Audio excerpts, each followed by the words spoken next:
Hey folks, it's me, Steven, and as I announced in many of the previous episodes, well, I'm currently on vacation, and I'm not going to be back until July. But don't go anywhere because you're still going to get an episode of this podcast. It just won't be hosted by me. Instead, it's going to be hosted by a truly amazing individual or a group of truly amazing individuals. Just, don't go falling in love with them and leave me, okay? Anyway, see y'all in July.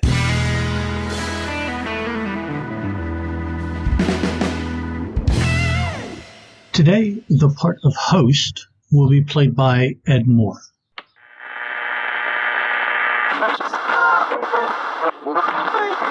Boys and girls, your attention, please. Presenting a new exciting radio program featuring the thrilling adventures of an amazing and incredible personality.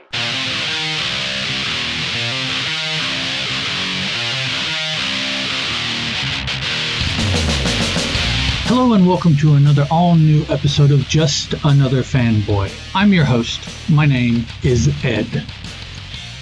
I'm sitting today, actually, on my back porch as the sun is shining and there's a slight breeze. Now, you may hear some birds now and then. Everyone here in the neighborhood has chosen today to cut their grass. So all the local birds are out chomping on whatever birds chomp on in cut grass.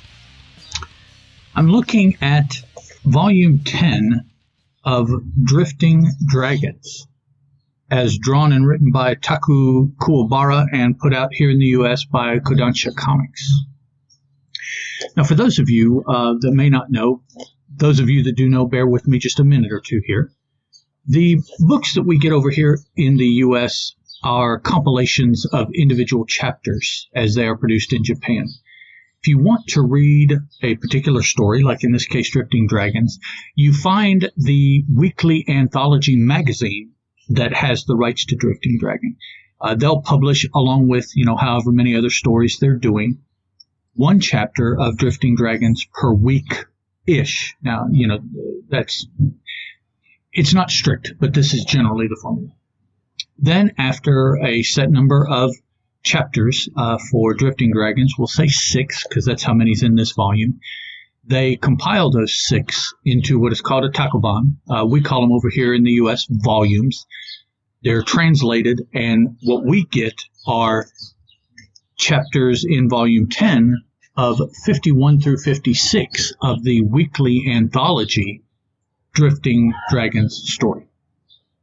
And that's roughly how it goes for most of the manga that we see over here. There are one-off full stories that appeared as a book, but mostly in Japan, if you want to be up on the newest hotness, you pick up an anthology magazine and read the latest chapter. And then over in Japan also, like we do, they have to wait a period of time for X number of chapters to be collected in these nifty volume hardback books like we see in our bookstores.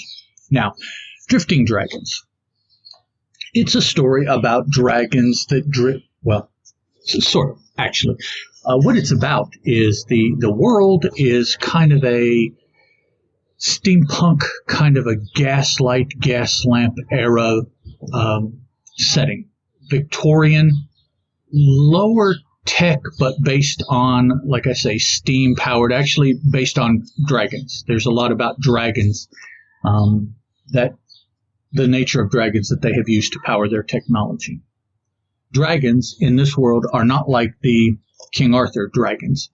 They're more like the Japanese and Chinese dragons that you'll see long and fluid and wavy and airy and cloudy kind of things. But they come in virtually every shape and size with all kinds of face and lateral appendages, and they look more like things that you would see undersea, like sea squirts and sea urchins and some things like that, more than what we imagine going through the air. But physically, as far as the physics are concerned, if you think about it, the ability to go through water is approximately the same as going through air, just a different medium. So there is an entire world built around these dragons. And one of the things people do in interacting with these dragons is they hunt them. They hunt the dragons for any number of the reasons we hunt animals in our world. Sport. But more to the point, they hunt them to harvest aspects of the physical body of the dragon and make money off of it, whether it's dragon meat, dragon oil, different organs of the dragons, akin to whaling, particularly what whaling used to be a century or so ago, not so much like it is now. One of the ships, they are a freelance ship, so they're like an indie dragon hunting ship. The Quinzasa, okay, it has a crew of 19 men and women, and the crew and the ship itself, the Quinzasa, is what we follow in Drifting Dragons. That's what the story is about, is their travails in this world. Now, Chapter 10, in Volume 10, there's been 50 chapters up to this point, so a lot of things, of course, have gone on. Each of these 19 members of the crew exhibit a personality type and are used in particular ways, very much in Japanese writing, more so perhaps than there will be here in Western writings. Every person has a particular story niche to fill, and there are a variety of niches. Those of you familiar with manga and particularly familiar with anime know what I'm talking about. There's the hardened veteran. There's the mysterious interloper. There is the quiet female. There is the bubbly, laughy, youngish girl or boy, just depending. There's any number of adult tropes that are filled. So each of these different tropes to round out a good story availability make up these 19 characters. Now, there's 6 chapters in this volume. 2 of the chapters, the first 2 have basically one setting, the middle 2 another setting, and the last 2 a third setting. The first setting, the first 2 chapters, involve all 19 members of the crew. Something has recently happened that the Quinzasa has found itself both destroyed, but also now positively beholden to the largest airship manufacturer in the world. While their virtually utterly destroyed airship is being repaired and probably updated, we don't know that for sure though, the crew of the Quinzasa have been invited to a festival gathering being thrown by the owners of this new company that they are now a part of. As I said, they were previously indie dragon hunters, so they lived off of how much money they were able to make from their most recent dragon that they were able to turn over. Now they can live a little bit more freely. They're kind of paid in advance, kind of. But either way, that's a change in the philosophical makeup of how they work. That's not important right now. They're at this gathering, and ultimately, this gathering descends to a battle of the chefs. Now, eating is very big in this particular manga. It's not a food manga like you'll see described, but eating is very important. So much so that there are 4, I believe in this issue, I don't have them open to them, but there were 4 recipes in this book, and there are anywhere from 3 to 5 to 6 recipes per volume. It's kind of cool. Using dragon meat, of course, which we don't really have here. So I'm not sure what you substitute for dragon meat, but that's what all the recipes have in them. But the Quinzasa has its own, a couple cook's attendants, and then the cook, the Dakin. He is an older man, mustachioed, very prim and proper. You would kind of envision that perhaps he has a French or Italian cooking background in our world. So he cooks for the crew of the Quinzasa. Well, everyone is gathered at this particular city now, and there's a huge spread.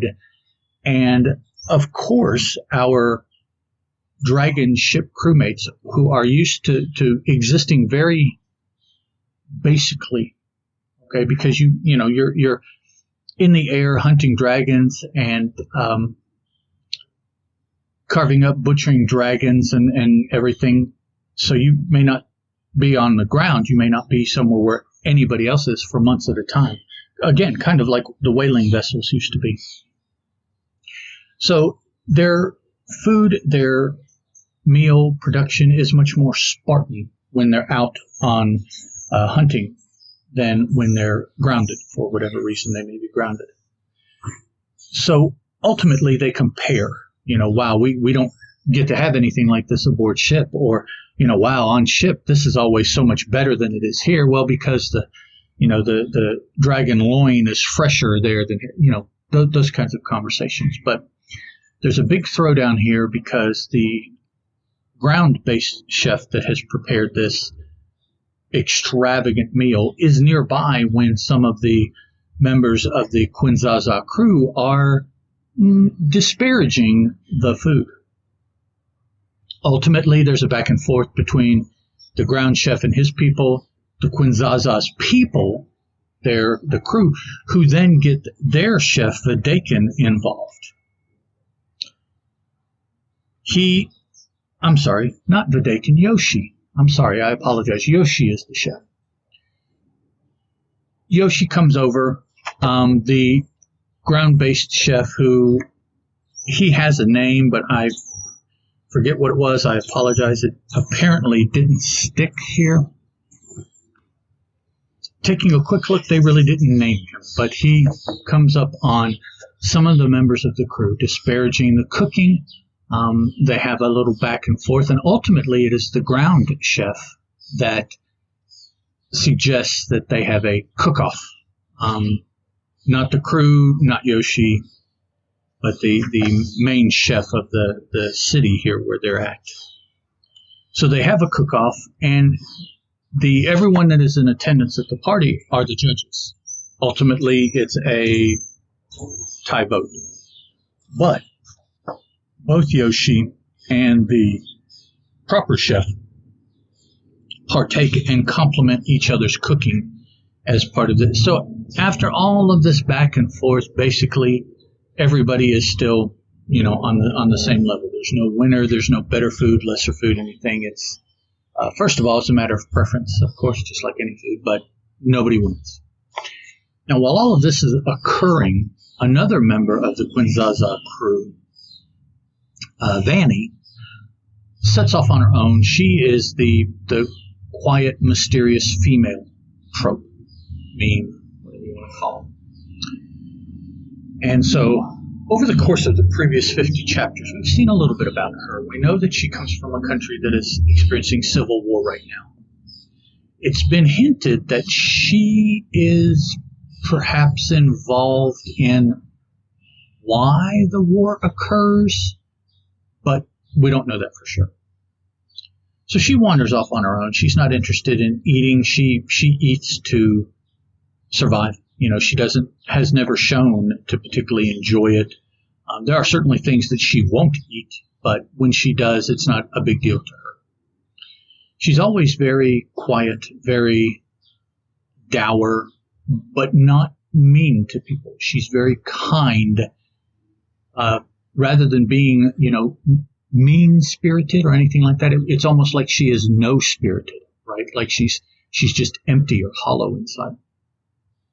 She's wandering around the town, encounters one of the other crew, a male member who likes to imbibe, and he's out searching for the best beer that this city has, and they run into each other in a back alley kind of in passing, but they decide to sit down and take a moment and rest and talk.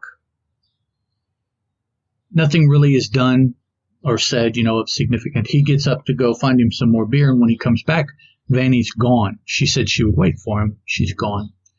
He immediately goes back and tells the rest of the crew that, hey, I met up with Vanny. We were chilling. I turned for a minute, and when I came back, she was gone. I've looked for her. I don't know where she is. This doesn't feel right. If she said she was going to wait there for me, she would have. So something's up. So now the crew gathers, and they start talking to people, and they find out that she was last seen being escorted onto this one particular airship that people saw, over here, and people described it, and they went to the control tower that controls the airship movements around the city and asked, hey, do you have any information, kind of like a flight plan for a particular airplane that we would pursue now if we were looking for it. They said, yeah, it took off at this time and headed in this direction. The flight plan said for this island. Well, this island is the home island that Vanni is from, that is currently in the midst of a civil war. So they assume that she has been hijacked, has been kidnapped, human trafficked, to be taken to this island and sold back because that's where she's from.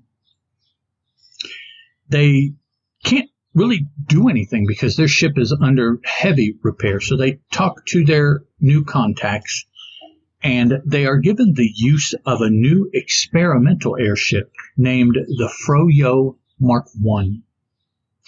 The Froyo is a much smaller ship. They're only going to be able to take 5 people with them. So there's a little in and out and up and down as far as who is going to go. And ultimately the crew is selected. It is going to be Gibbs, Maine, Jiro, Mika, and Oken. Now, again, all of those different people have a different story purpose. The one in particular to watch is Mika. Mika has shown himself to be the most enigmatic, best dragon fighter on the ship. He's a relatively youngish guy, say mid to late 20s. Excellent shape, good looking. All the women are all about him. Keeps to himself, though, but when it comes to figuring out how to capture, kill, whatever, to acquire a dragon, he is the best at it. He also has a taste for nearly only dragon flesh. Dragon is about the only thing he will eat. Now, if it's, if the supplies are very low and there is absolutely nothing else, he knows he has to eat to keep going, so he'll shovel something down, but seldom, typically he'll wait until the dragon stores are stocked back up, and he'll eat dragon flesh. He loves it, dreams about it, fantasizes about it, the whole 9 yards. He is the main one to watch in this story. Most of the stories, if they don't revolve around him, they hinge on him. Now, in the process of setting this new ship, this prototype actually, into the air, as it's being removed from its hangar and moved outside to where it can actually take off, it's being handled by line rope by people like the big balloons at the Macy's Day Parade. They walk them around.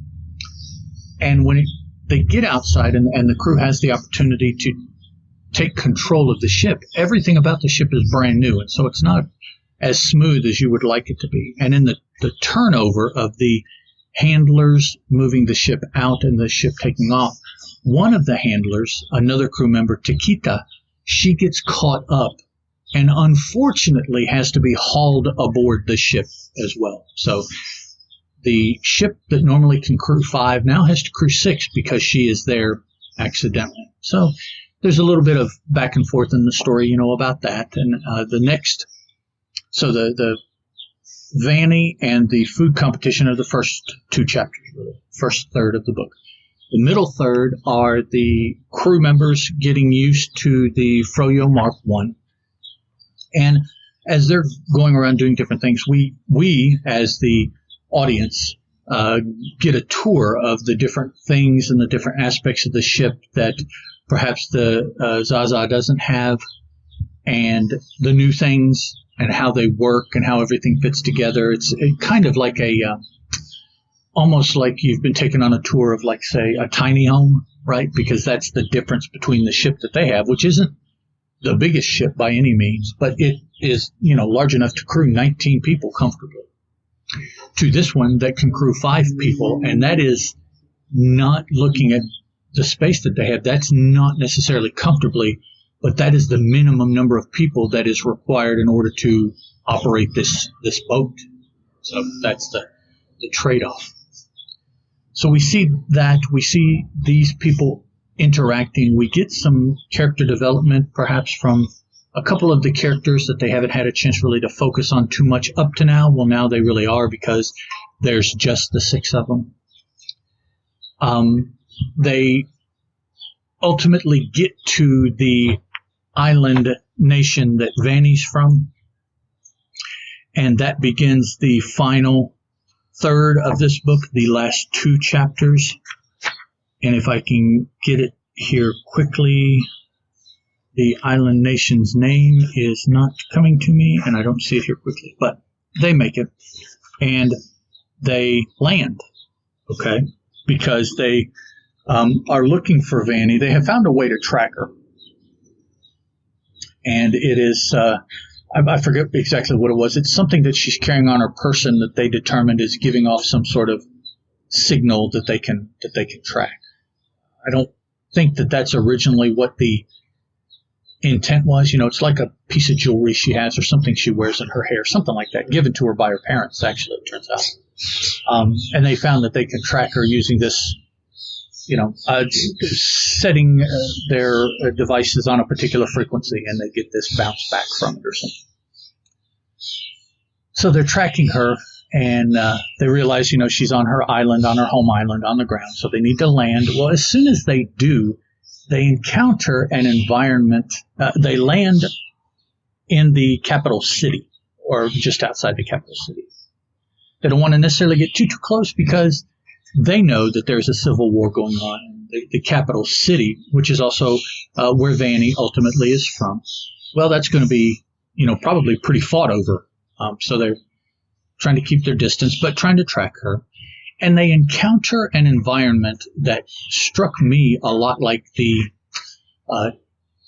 trench warfare from World War I is often described. Okay, very misty, smoky, murky, swirling atmosphere kind of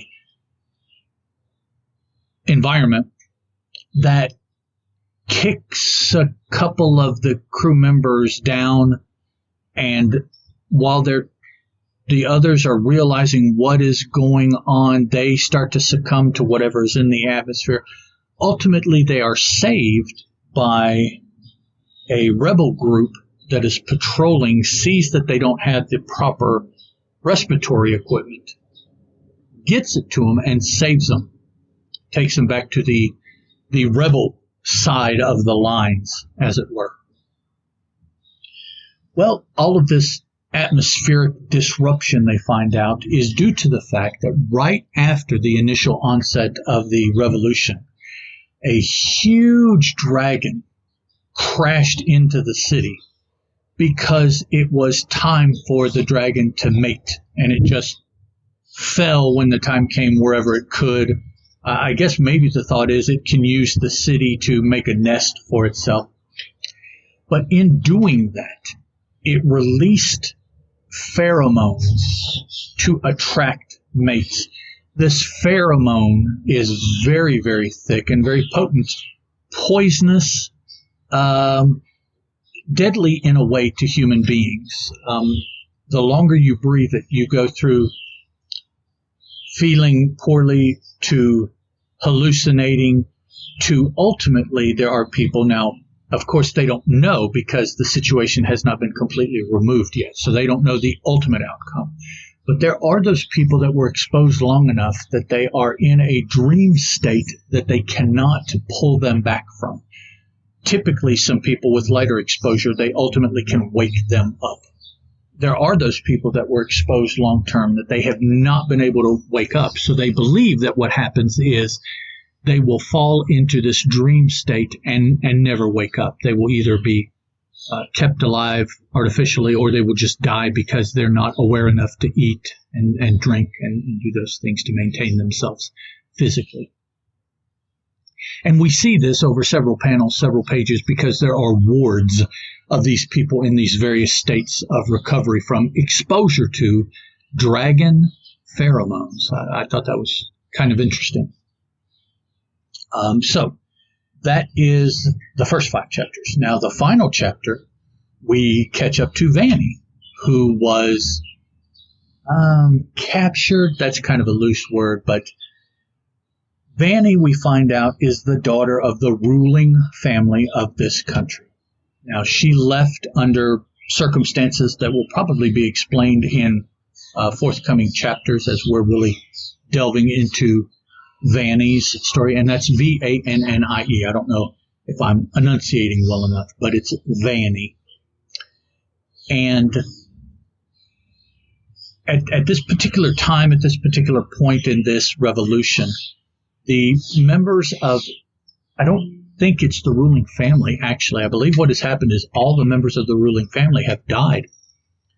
And the people that are in charge, the council, the king's council, if you will, knew that Vanni was out there, sent out feelers to try to find her and bring her back because they need to lead the people, an actual member of the ruling family, to give weight and credence to the edicts that they are handing out. So Vanni was located. She was taken into custody, I guess would be the word, and taken to the official country royal side of the revolution. Okay, those that were in charge of the country prior to the revolution. So we see now a little bit more about Vanni. Even though she is just there, she is put in charge of having to make some decisions, and she takes on that mantle. She understands who and what she is. By the end of that 6th chapter, we see that her sister, a younger sister, has been exposed to the dragon pheromones and has succumbed.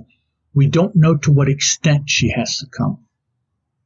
But we do see ultimately that what happened is when the revolution started, Vanni and her sister made an attempt to get away. More to the point, Vanni made an attempt to get her sister out of harm's way. And something happened, and her sister got caught up. Vanni was the one that made the transportation to get away and ultimately got away. Now, all through the Drifting Dragon storyline, we now see that the reason that Vanni has been so hollowed out was because her life was her little sister, whom she, quote unquote, had to leave behind. And so nothing about who or what she was had been successful. Her little sister, who was her world, got left behind, and she got out, even though Vanni wanted it the other way around. And that is where the Volume 10, these 6 issues of Drifting Dragons, ends for us. Drifting Dragons is an ongoing. It comes out every couple months, bi-monthly, or perhaps quarterly, just depends. Also, those of you that may be more astute in the ear recognize Drifting Dragons as having been a Netflix animation. Okay, there was an English anime for Drifting Dragons released by Netflix, probably right before the pandemic, I think. So that's 2 or 3 years ago, of about 13 episodes. And for what they choose to transition from manga to anime, it's very faithful. But you can't do everything, because there will be those anime episodes that are very slow and plodding and ponderous. And visually, that is not something that you can have nowadays, that your animation will not be a success if that's what you have. Manga, and of course in prose, you can get away with it a little bit more because you don't have to illustrate, animate everything, right, between pages and everything like that. You can just have a page turn, and your page turn is 3 weeks in time, right? In visual media, you can't. You're not allowed to do that. The consumers won't allow you. They have to see everything that occurs. So what you do is you pick and choose story elements, and that's what you show. And if you're not familiar with the manga, they tie those elements together, and so you think it appears as a coherent story. Although if you read the manga or the prose that it's adapted from, you see there are huge swaths of things that they don't even broach. They never talk about. And a lot of times that kind of stuff is more character development, situation development, things like that, backstory. So those are a lot of times the things that you don't see. In anime, they do it off the cuff. As they're going through and doing things, they're filling in those gaps that you need rather than giving you the entire complete story. But for those things that they did adapt, it was very well done. The art was very much like the art for the manga. I don't believe it was done by the same person, but it was very, very similar. The story elements that they chose were very good. So I would recommend, if a manga is not your thing, that's fine. It's in black and white. It reads funny. I get that, people that don't enjoy it. If you do like animation, I would definitely recommend the Drifting Dragons Netflix. It's 13 episodes. They're about a half hour, if I recall, each. 6-7 hours of your time, and you've gotten probably the first three and a little bit of the volumes in that one season of anime. So I think that's a pretty fair trade-off. No idea how long this is going to go. As I said, it's still going strong in Japan in the anthology magazines. This most recent volume, Drifting Dragons Volume 10, I got last month as I record this. So probably in the previews that I've got in there next to my bed to go through, the next volume of this will be there. Those would be the books for June, July, August, coming out in August. Well, there should be a volume before that, but either way, July or August will be volume 11 for this if you want to look for it. If anything I have said has interested you at all, this right now is one of my top probably 3 manga that I read. There's about 15 to 20 manga that I read regularly, and I pick up new ones as frequently as a new one interests me. I'm constantly looking. I want to, as much as I can, transition from American comic books to manga. I find manga much more interesting, better value for the price as well, but that's just me. You may not feel that way, and that is perfectly fine. So, I believe that is everything. Oh, let me give you an idea of like the recipes here. There's a couple in the back. We have a recipe for dragon curry tagine and one for dragon lemonato. Now, the other 2 recipes, which I probably won't be able to find them quickly flipping through here, but they were recipes for the 2 dishes that were used in the first third of the book in the food battle between the Zaza's chef and the big fancy ground chef. Here they are. Our dragon hunters had fried dragon tail. That's what their chef prepared. The fufu chef prepared dragon tail roti en croûte. And those are the 2 dishes that all of the attendees of the big banquet had to choose from as to which was the best. And there is a panel that takes up a full page top to bottom of the table that incorporated the spread of food that was here for all these people. A lot of food. So I really like the way it's set up. The tacobond, the volume here, tells you the chapters, 51 through 56. It's got our crew, all of them little headshots and their names so that you can keep them straight. And then, like I said, it's got 4. This one has 4. Sometimes there's like 6 recipes for how to produce dragon dishes, like That's what's a short one here. The fried dragon tail. The ingredients are dragon tail meat, garlic, ginger root, half an apple, sake, soy sauce, cornstarch, frying oil, and lemon. Now, I don't know. Could be, I've never really checked into it, but it could be a substitution for dragon tail, like in this case, maybe like pork loin, looking at the way that it's prepared. And then the dragon tail roti en croûte, dragon tail soufflé grain bloc. That might be more like a steak type preparation. So I've never looked to see what the substitution is for the dragon meat in this book. I'm not even sure if anybody has really sat down to figure it out yet. But it's interesting to see, and food is like the second or third biggest theme in the book. I definitely would say it's definitely character development and all of these different people and where they come from and how they interact.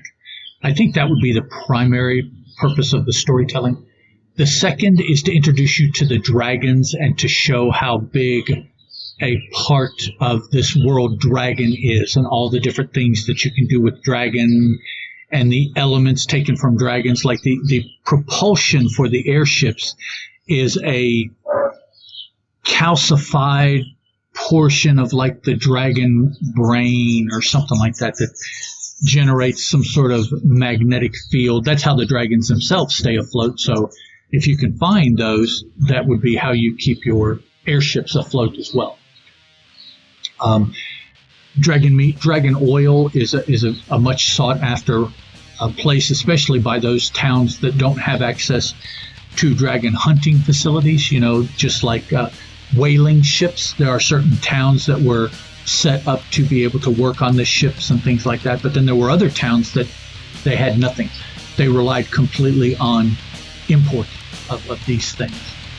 So definitely aspects, like I said, of the early 19th century, early 20th century whaling culture here on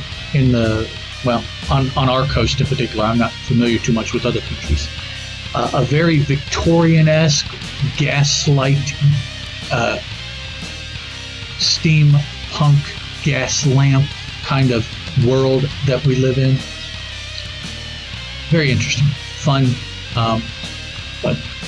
okay. So I think that is pretty much everything that I was wanting to say. I know you're listening there in the background somewhere, Stephen, so I'll end it here and you can continue now. Bye-bye, Daddy. Bye-bye, Daddy. Good job. Uh-oh.